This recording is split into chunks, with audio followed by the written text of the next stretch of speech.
Your ears do not deceive you. You have just entered the Cryptid Creator Corner brought to you by your friends at Comic Book Yeti. So without further ado, let's get on to the interview.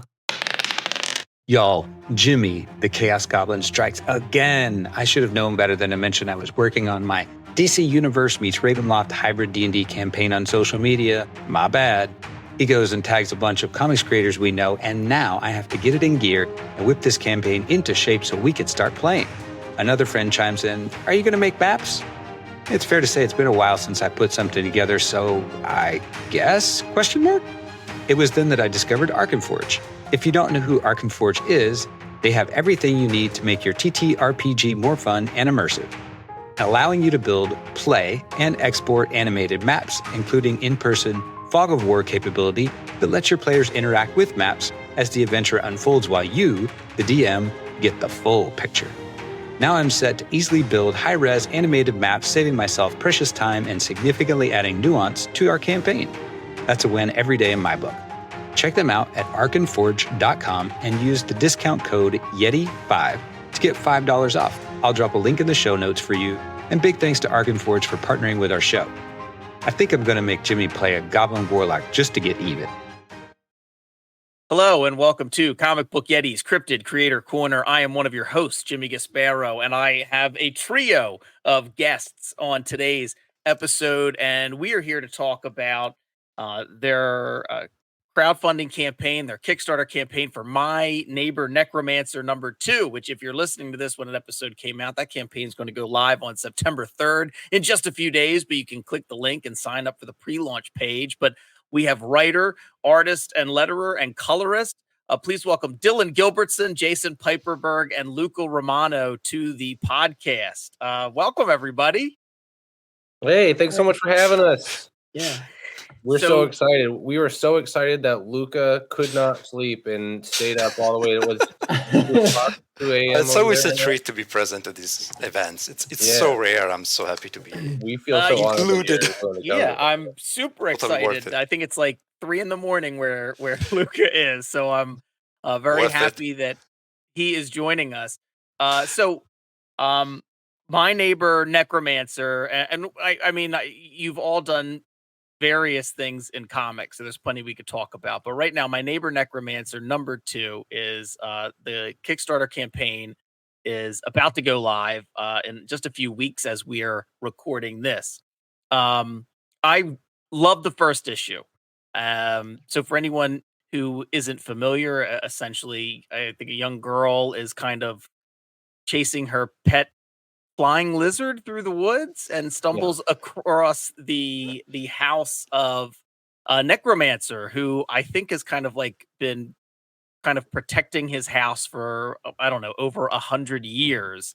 And just as this young girl arrives, so does I guess the antagonist of the story with a bevy of skeleton creatures, and shenanigans happen from there. And there's a lot of different things I want to talk about. And I saw some of the, I guess, thumbnails and the preview art for issue 2, so I'm very excited. And you're kind enough to share the script with me, so I got a sense of where issue 2 goes, and I'm very excited for folks to get a chance to read it. So Dillon, I let me start with you. I mean, was this kind of your project? Was everybody in on it together? Why don't you tell me kind of like what was the genesis of My Neighbor Necromancer? The genesis of My Neighbor Necromancer sort of came about. I don't know where the idea popped in from. I remember distinctly being in the backseat of a car on our way to karaoke with some friends in San Diego one night. And at the beginning, the story was going to be about a young boy whose dog goes missing, and then he finds out that the dog had wandered into the house of the necromancer, and the necromancer that he meets was originally going to be the villain. And then I went through a lot of different iterations. I workshopped it a lot, and then it sort of became what it is. Jason, well, I guess Luca and I had known each other since my first days in comics. So when I first started out, the very first project I tried to do needed a colorist. I found Luca on DeviantArt. Back And in the days where DeviantArt was still a reliable site. yeah, yeah. I reached out, and he was kind enough to lend me his skills. I was a beginner too, so it was a It mutual did not show. benefit. I would not have guessed you were a beginner. The art Liar. that you had on that page is still incredible. It's still so good. Um, but yeah, then and then Luca and I kind of more or less lost touch for a little bit. We didn't talk too much. And then I met Jason when we both worked on a book called Yule. That was a Christmas horror anthology with Grant Stoy, who was the curator for that one. We got nominated for a Ringo for that one, which was super awesome. And then we all kind of Jason and I were in a group chat with the rest of the Yule people. And then the story for Necromancer sort of kept chugging along in my script. And then eventually I was like, this is at the stage where I should start assembling or asking people if they're interested in it. And I showed it to Jason, and Jason immediately jumped on board. I read Jason's his Star Set Delivery books at the time were called Spaceman and Bloater. And I really liked the way, I think I told him I liked the way his story brain worked. And we agreed on a lot of things. Jason and I batted a lot of things back and forth, and enough for him to kind of become a co-creator on it. A lot of the ideas in the book are partially Jason's, and I mean, the book wouldn't exist without him. And then I was like, hey, I know this guy who is really good. His name is Luca Romano. And Jason's I like, know a guy. yeah, who has a particular set of skills. And I think Jason was like, oh, you mean this guy? And he was already working with him on a different project called Binary Sea. I think was it that way around? No, it was reversed. Was it the other way around? I got Okay, I got it. Everything is correct except for I pulled Luca to Binary C after we had already done the first sample pages for Necromancer #1. Right. All right. So anyway, the long-winded answer is that, and the short answer is was I thought of this several years ago, and then it gestated for a while, and then I reached out to Jason and Luca, and now here we are. I really like that. My Neighbor Necromancer. A title like that, it could go a lot of different ways. I like that it still seems friendlier to a younger audience, I guess. But you have a very likable protagonist, but it doesn't shy away from some of the darker elements. The conjuring of the skeletons, and then in the first issue, what is it, like a bear skeleton that the I, the name of the main character, the necromancer, just like left my head. But Cyrano, yeah. Like kind of conjures like a skeleton bear. The action sequences, all of that are great, but I really like how it doesn't kind of it walks a really fine line between being geared towards a younger audience and still having some of those darker elements, which I feel like we don't see a lot of anymore. I mean, I feel like I'm 45, right? So I feel like everything was darker when I was a kid. I watch a lot of the stuff that my kids who are 7 and 11 now, and it seems a lot kid friendlier than stuff that I was watching when I was between the ages of like 7 and 11. So I really like the tone. I think you kind of nailed that. Amazing. I love hearing that. We have a lot of conversations about trying to walk that really fine line. Yeah. And then there's a couple of things I want to point out in particular with issue 1 that I thought were amazing. And I know Jason, in addition to the art, did the lettering, and Luca with your coloring. I'm just curious about a couple of things, because when the necromancers like do the spell, I don't know if that's like just widgets or if that is design, but the different coloring symbols that are kind of used for the magic is awesome. Like that works so well. And the other thing that I like, kind of, it's a real simple thing, but kind of blew my mind a little bit, because I like love lettering and always try and pay attention with it. One of the things I've done with Comic Book Yeti is I feel like letterers don't kind of get enough credit. the door opening, like an open door, Oh, yeah. and the creak, Yes. the word Yes. creak Yes. in like a semicircle from like showing the direction the door opening is awesome. Like that, I saw that and I just like, holy shit! You Like, should that have was seen the so chat. Yeah. Every time that Jason came up with one of the snippets, while he was working on it, and he was showing us in the chat, it was a standing ovation every time for release. It's just brilliant. That's probably one of the best ones I've seen ever. It's just so communicative and so perfectly. I'm very glad that the lettering got appreciation, because I've spent, especially with the magic symbols, Dillon and I went back and forth on some of those for like, I don't know, a couple hours, like trying to figure out the right symbol. It was a while for a single symbol. We were going like, yeah, the eyes are kind of not this, or this is kind of not that. And there's one, I think there's a scene in issue 1 in the fight when Cyrano summons the tree golem thing. There's like a plant. He does like a plant spell, and Dillon and I think, had a placeholder symbol, and I kept like trying different iterations. I did like 15 of them before we landed the right one.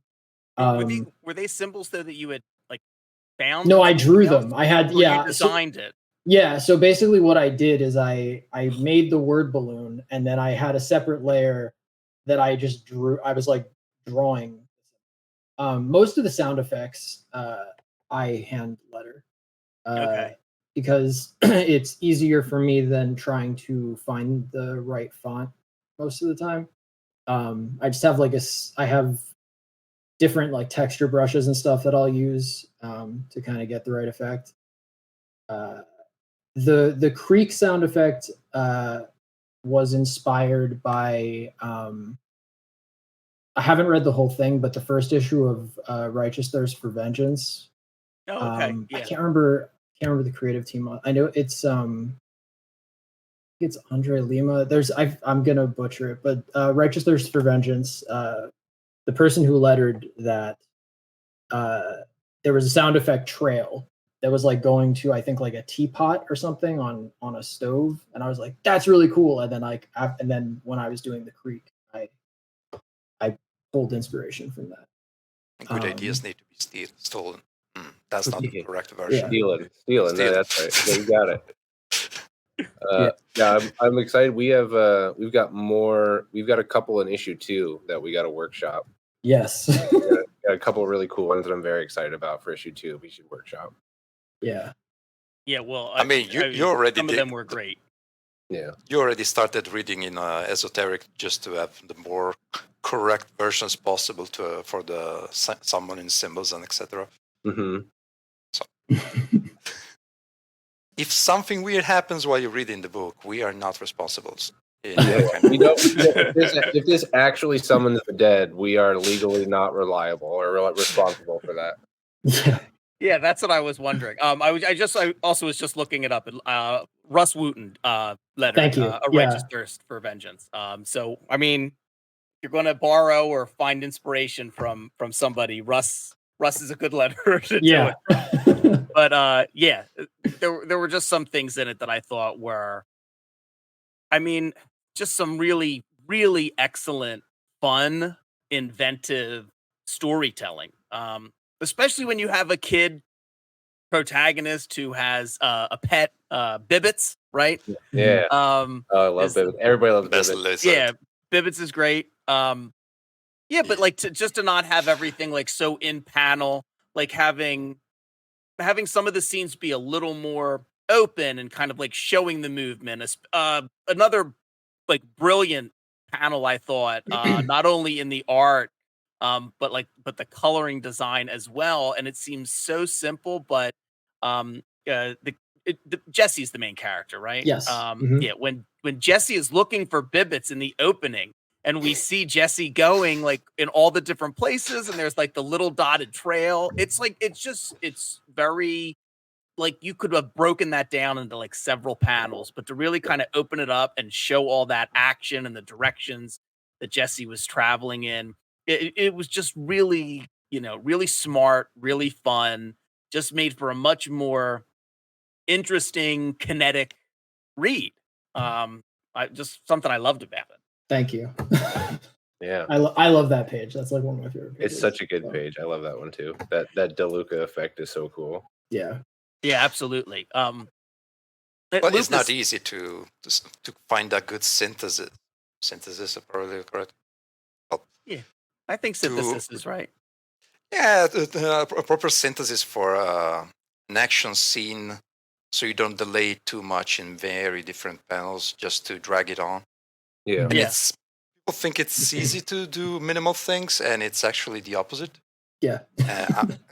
So that's right. That's one of the things I always commend Jason for, because he has a very knowledgeable understanding not only of human physiology, so he can express the emotions very well in his faces, but he also has a good eye for building the scene in a way that communicates what's happening, even without the balloons explaining further. That's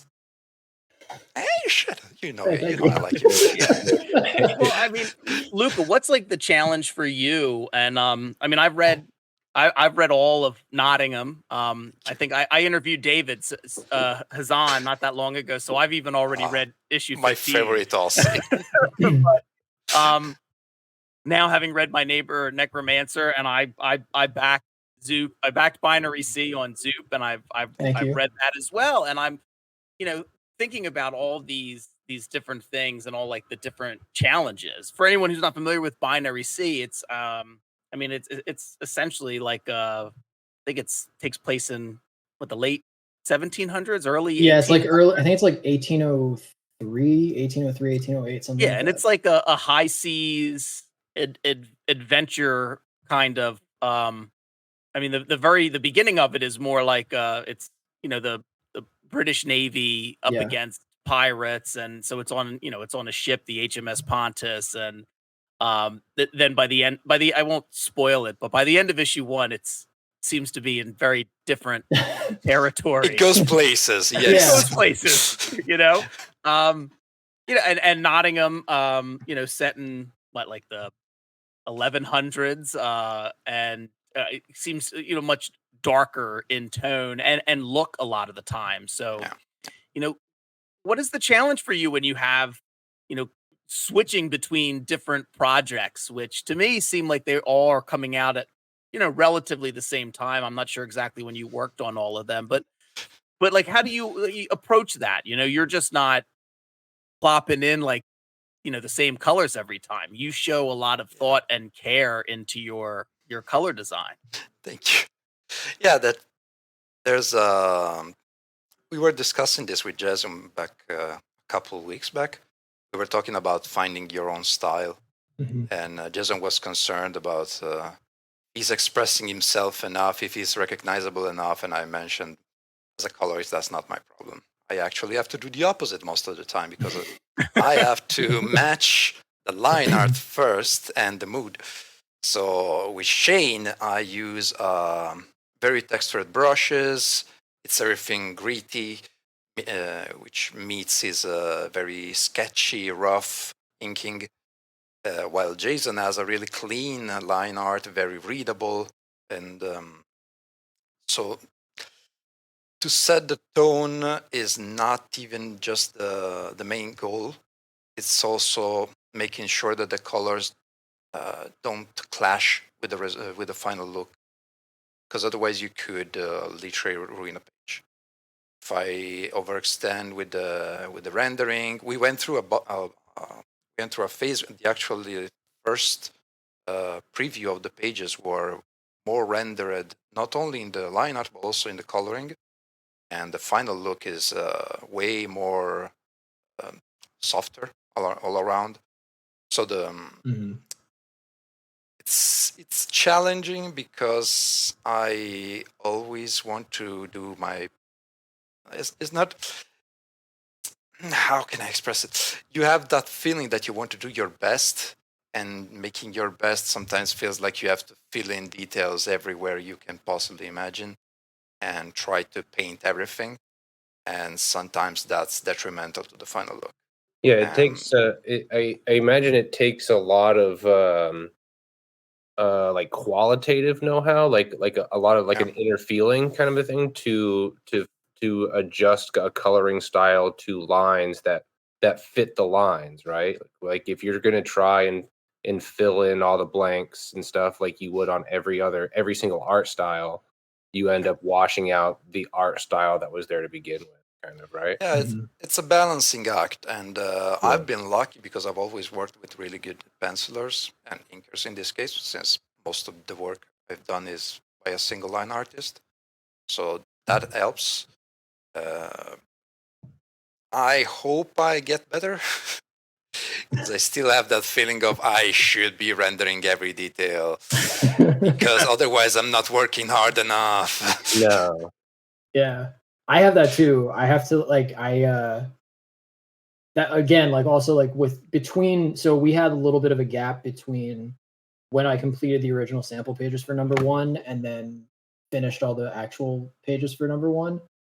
And there is, because of the fact that I'd done work in between and I'd taken like a little bit of a break for health issues at one point, like once we actually saw the pages colored, I had to like go back in to kind of add textures in certain areas to like, because I was doing more. I was like adding more lines and textures and trying to like earlier on when I first did the samples, I was adding like so much detail.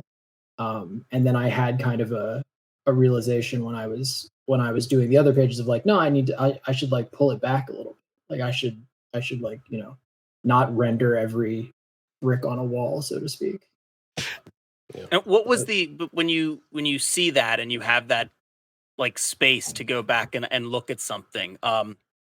What is the effect you're trying to go for by kind of like removing some of that rendering? Is it just so it shows up better in terms of the color, or what is the overall effect that you're trying to accomplish when you do that? I think so.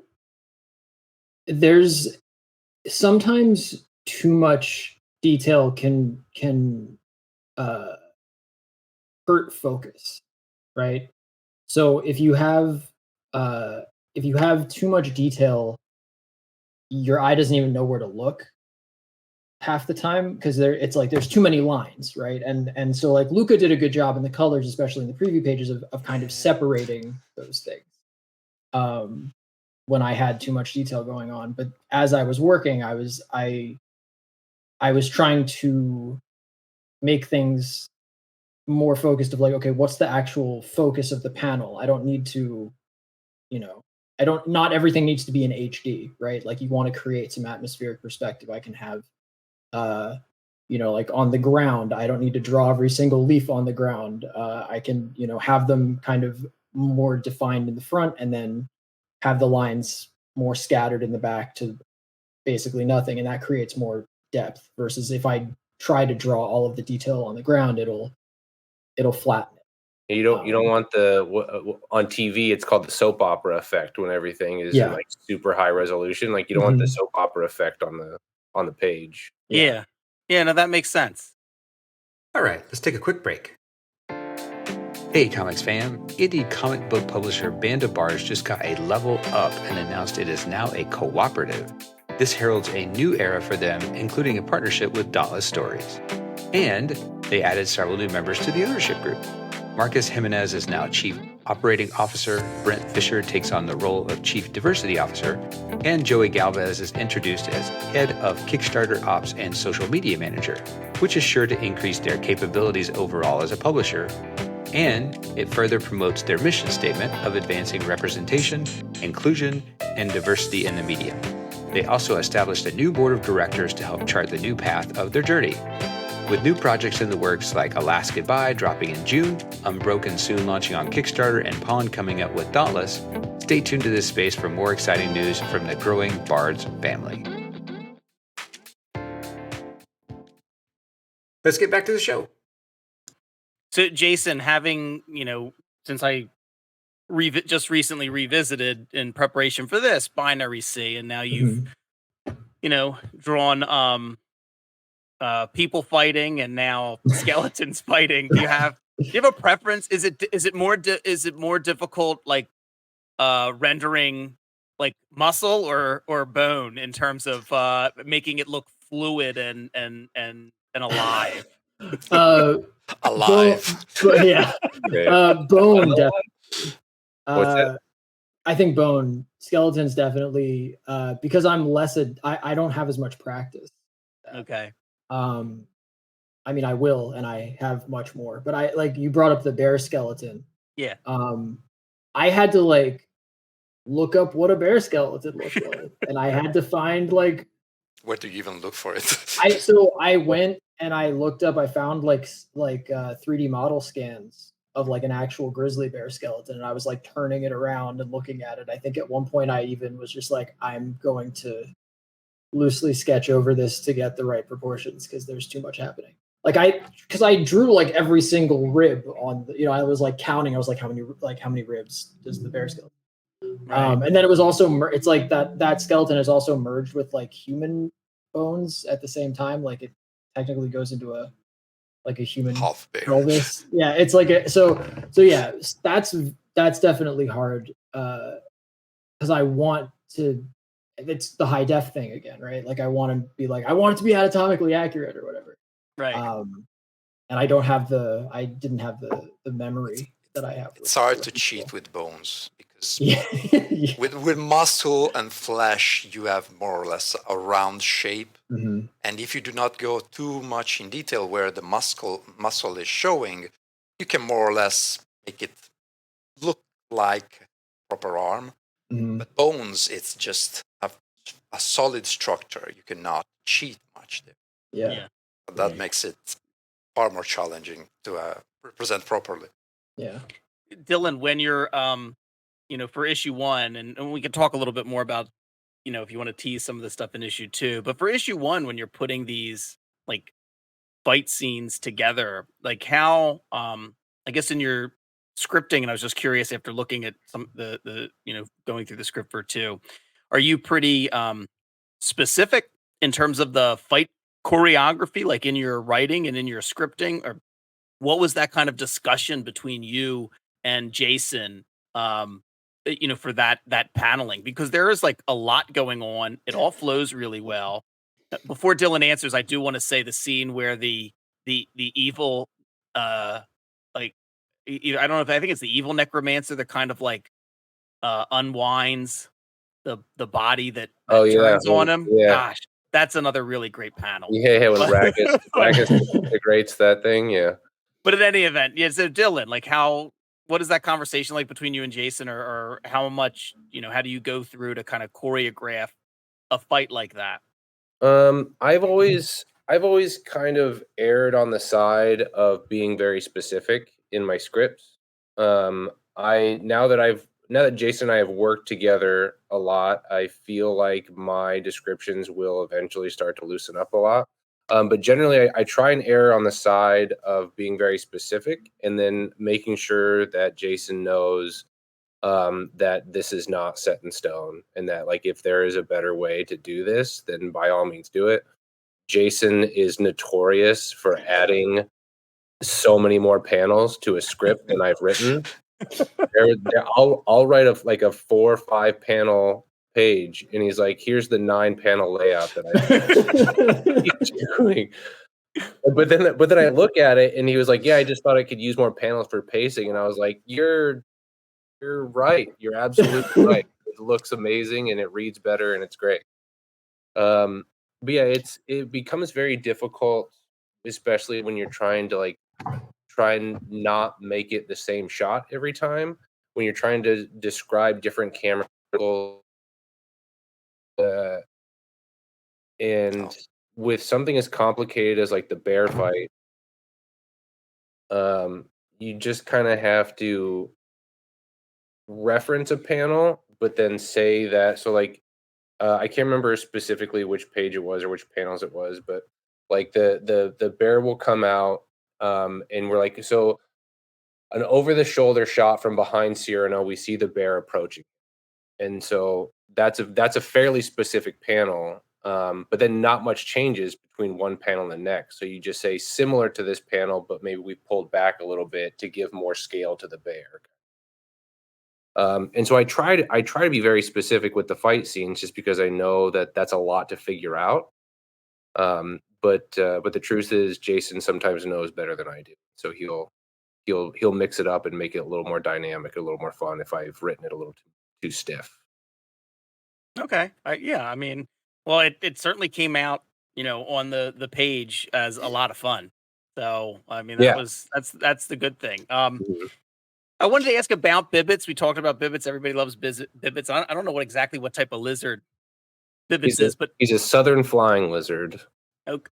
How did that Bibbits as a southern flying lizard become the pet? And I mean, I know you said that it started out maybe being something else when you first thought of it, like a boy and his dog. But Yeah. how did what was why Bibbits and why? Why Bibbits? I have a very so with Bibbits being a flying lizard, I don't remember how I came to the conclusion of him being a lizard. That might have been something that I decided with Jason, maybe.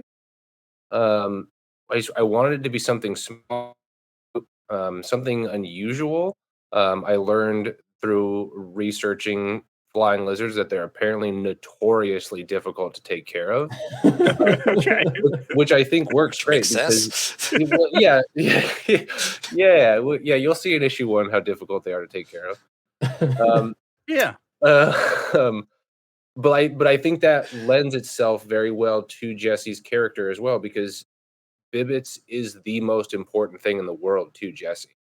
And so if for whatever reason you're familiar with how difficult flying lizards are to take care of, you'll understand just how much Jesse cares.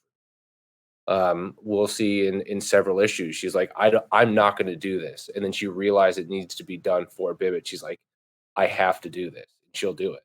Yeah. That's in Bibbit sort of is in many ways the linchpin to everything in this story. I don't know how it became a lizard, but it worked out perfectly in terms of who Bibbits is as a character. The name Bibbits, I have a very specific answer for.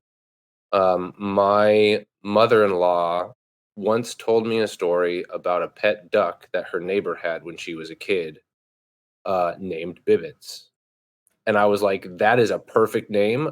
After hearing the name Bibbits, you're like, I will die for this duck. It's so cute. And I immediately am attached to this duck right now. And that I heard that story years and years before Necromancer was even born. And then I just remembered it and was like, this has to be the name. There can be no other name. Nice. I like it. I like. I mean, that's great. You take inspiration wherever you can. Yeah. And then what I actually told them that story recently. I think I told because they didn't know a lot about the book as it was being made, and then I think several weeks ago I was at the house and I told them about it. And my wife's grandmother was also there. My wife's grandmother also knew the original Bibbits, the duck Bibbits. Right. And I mentioned Bibbit. She's like, Bibbits? Like she remembered the duck, and I told her, oh, that's so cute. That's so nice. Anyway, sorry. Oh, that's It great. is the main character after. Yeah. In real life as well. Yeah. So what can you, I guess, tell listeners about what teases can you give us, without spoiling anything about issue 2? Well, Fungus. There's fungus. Yeah. There's plant necromancy in issue 2. I might spoil the end of issue 1 because the resolution for what happens at the end of issue 1, I feel like is in the name of the book, right? So spoilers. If you don't want spoilers for issue 1, tune out now. But otherwise, I'm gonna spoil it right now. I'll lower my hand when you can listen again. Yeah. Great. Thank you, Luca. Just hit pause And as soon as when Luca lowers his hand, you can listen again. Yeah. So at the end of issue 1, Bibbits dies. Okay. The book is called My Neighbor Necromancer. Necromancy is in the name of the book. Things that die will come back to life, right? In the first couple of pages, we even preview it in the Kickstarter preview page that Bibbits will come back to life. However, when Bibbits comes back, he's not quite the brave, fearless Bibbits that he once was, and that becomes sort of a problem. Jessie draws a lot of her strength from Bibbits. She draws a lot of her bravery from Bibbits. And so without Bibbits urging her to do bigger, better, braver things, she doesn't feel like she can do them. And so when Cyrano recognizes this, he immediately thinks, I know somebody who can help us. And so he sends her off to visit a new character in the series named Morta the Gardener, who is going to sort of help Bibbits be what Jessie needs him to be. Is sort of where issue 2 is going. All right. I think you can lower. Yeah, there you go, Luca. Yeah, hand is lowered. Welcome back, everyone. Yeah, I mean, from looking at the preview pages and then like reading the script, and there, I was excited by some other new characters. I like the idea of plant necromancy. I like that. Cyrano is a little bit funny in a way that I can't wait to, just from seeing it in the script, I can't wait to see it on the page, but funny in a way that I don't know if he's intentionally being funny or if it just comes across that way. Yeah, he's just kind of a really goofy, vague weirdo. He's a quirky guy. Quirky is a good way to describe it. But yeah, I'm really looking forward to issue 2. To the introduction of some new characters and to see how Jessie, navigates what she's facing in issue 2. And to see, I mean, you've clearly built from the first issue a lot of lore with this. The name just escaped me, but the necromancer or the person who's trying, who's trying to go after Cyrano and get the map to the Hand of Death. Is that it? Yeah, the literal Hand of Death is what she's after.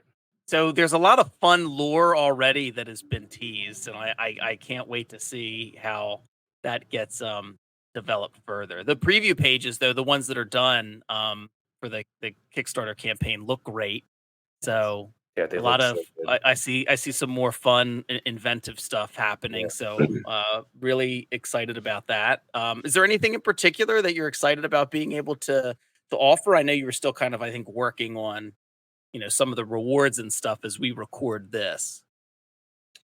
We one of the things I'm super excited about that I think Jason and I are both realizing is a really large undertaking is the map. That is, you see sort of in the preview pages for issue 2. So in the previews of issue 2, you sort of see this map and sort of Jessie's path that she takes on her way to Morta's house. We're going to offer that as a print in the Kickstarter. And what we're hoping to do is throughout subsequent issues, there will be 3 other maps that will look similar to that page. And so there'll be other paths that they travel. And then in the end, we will be able to put all 4 of these prints together to make one large map of the forest and the world that they sort of live in and have adventures. Oh, I like that. Oh, that's awesome. I'm very excited about that. And then I'm Gavin is another exciting character that I'm excited for. Yes. Yeah, another new character, Gavin.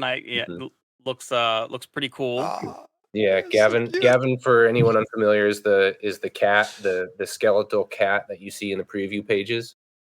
Keep an eye out for him. He's also a favorite of everyone who's seen him so far. Yeah, that's awesome. I love that. So is there? I mean, in terms of like balancing projects, Dillon or Jason, Luca, whoever, is there anything else that you guys have, coming out while you're you're on here that you want to plug? It's sort of new. I have a Dylan mentioned earlier, Spaceman and Bloater. Sorry, I feel like I sort of spoiled that in the beginning. I totally. Oh no, it's fine. It's fine.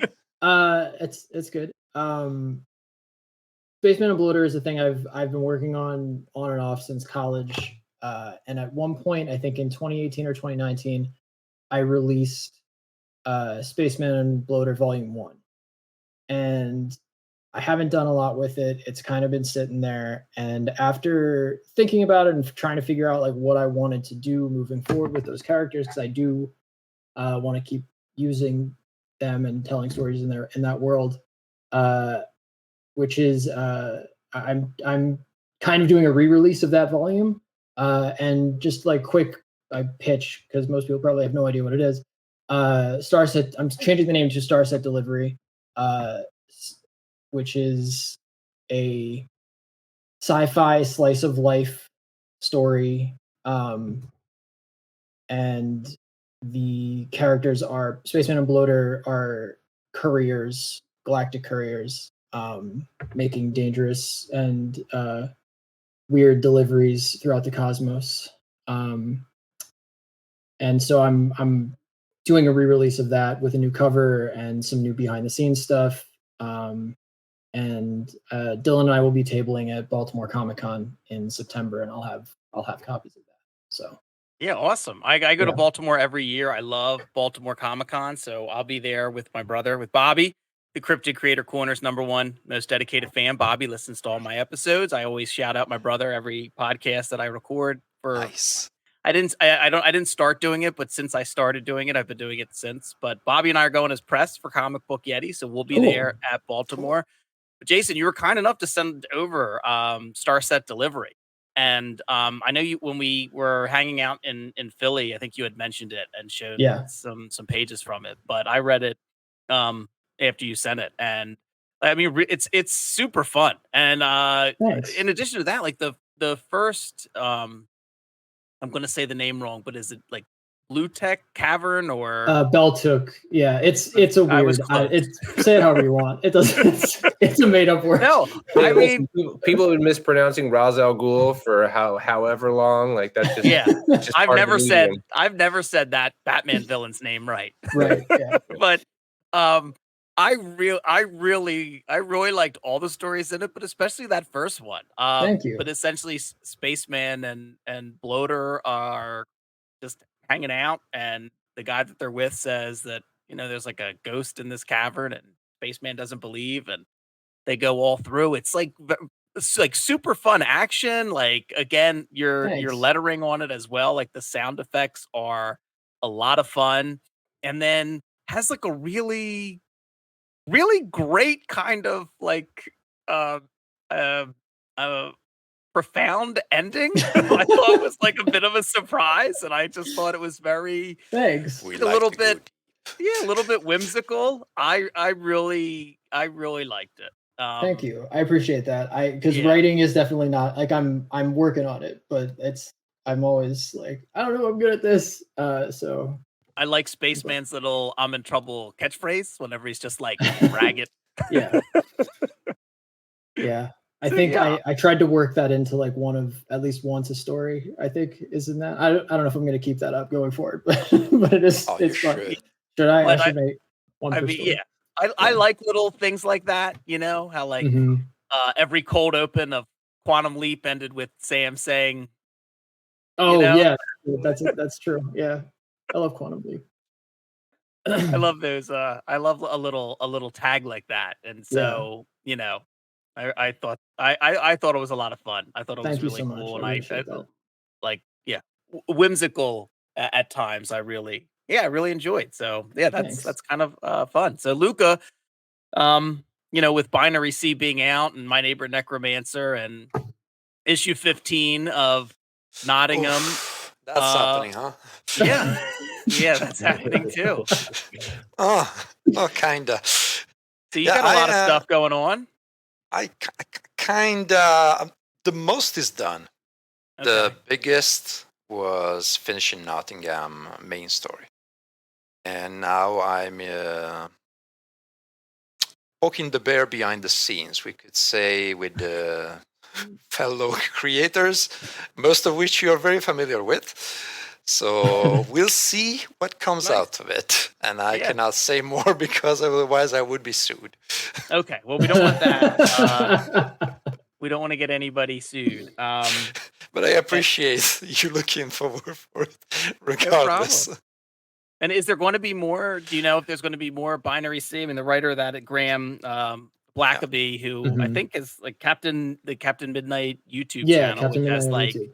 There should be a number 600,000 two. or something Yeah, subscribers. But I hope there is a number 2 because where number 1 ended, I was just like, oh boy. There will definitely be a more. number 2. There will definitely be a number 2. Nice. Well, we'll have to look for that. Well, I mean, this has been fantastic. Oh, Luca, before we go, I did want to ask you because you have in all your bio that you're like a TT RPG enthusiast, and I'm a big. I have a friend Dan who is like our local game master who brings over like a huge duffel bag full of board games, and I don't know if you're familiar with Unmatched, but I have an Unmatched tournament at my house the past 2 Januaries. It's like a card based game with little fighters by Restoration Games. But any event, I was just curious, what are you able to still, find some time to play anything, and what are you playing right now? Yeah. I am. I used to be even more active than I am at the moment, actually, because I am sort of still collaborating with a website called No Dice Unrolled, and they review tabletop role-playing games. Okay. So I get still the opportunity to play test and be invited to sit around the table and play with fun people. Plus, we have a dedicated game every Monday, Tuesday, once every 2 Tuesday. That's all. So that's around 3 to 4 games a week. That's awesome. Yeah. Has there been anything? Things are going well on that side. I must say, I'm pretty happy. One of my greatest achievements with this band of miscreants is making them cosplay in game. If there's no reason, I actually started just for the fun, because we're old enough to be goofy and just give up every pretense we had of having shame and a reputation, if that's what matters. So I'm glad I'm pulling them with me on the dark side on that front. That's fantastic. Well, I love that. All right. Thank you very kind. Yeah, I was just curious because like I said, it's nice to get together and have a game night with friends. Actually, a couple hours ago, I was just getting my party almost TPK'd in the what's the name in English? Tomb of no, it's not. It's a Pathfinder module, and I don't recall exactly how it's called in English version. Tomb of Abominations, if I correct. Okay. Well, anyway. For listeners, TPK is that total party kill? Yes. I am sorry for my inappropriate vernacular for normies. Well, we have enough folks here that can translate. Yeah, I hope so. I'm sorry. I hope I've not mispronounced too much things tonight. I am slightly asleep. But yeah. No, Luke, I really appreciate you being here, but I appreciate all of you being here. So listeners, it is going to go live September 3rd. It's My Neighbor Necromancer #2. And I'm sure there'll be an opportunity for you to get caught up on issue 1 if you haven't yet. And when you back issue 2. But I will have a link in the show notes. So wherever you're listening, whatever platform you use to listen to this podcast, you will be able to go and click the link. It'll take you right to the Kickstarter page, and you'll have links so you can find out more about Dillon and Jason and Luca and the other projects that they are involved in. And especially if you are in the area and can go, Baltimore Comic-Con is such a fantastic show. They usually have great comic guests and a fantastic artist alley. And Dillon and Jason are going to be there. So I don't know what my brother and I. What So more I could you really want? don't know what more reason you need. But Dillon, Jason, Luca, thank you so much for coming on the podcast. I really appreciate it. Thank you Thank you so much for Sure, having thank us. you. We really Yeah, thank you appreciate for it. having us. Yeah. All right, listeners. So be sure to click that link and sign up and pledge for My Neighbor Necromancer #2. And I will see you next time. Thanks. This is Byron O'Neill, one of your hosts of the Cryptid Creator Corner, brought to you by Comic Book Yeti. We hope you've enjoyed this episode of our podcast. Please rate, review, subscribe, all that good stuff. It lets us know how we're doing, and more importantly, how we can improve. Thanks for listening. If you enjoyed this episode of the Cryptid Creator Corner, maybe you would enjoy our sister podcast, Into the Comics Cave. Listen and subscribe wherever you get your podcasts.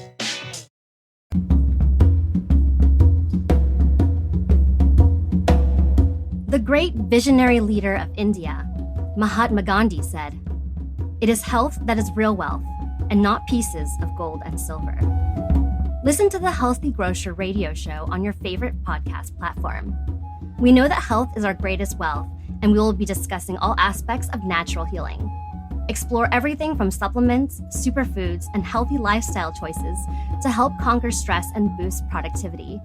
Top industry experts and natural health professionals join us for a deep dive into our healing journey.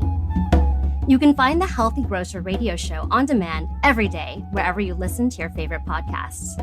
And remember, health is your greatest wealth.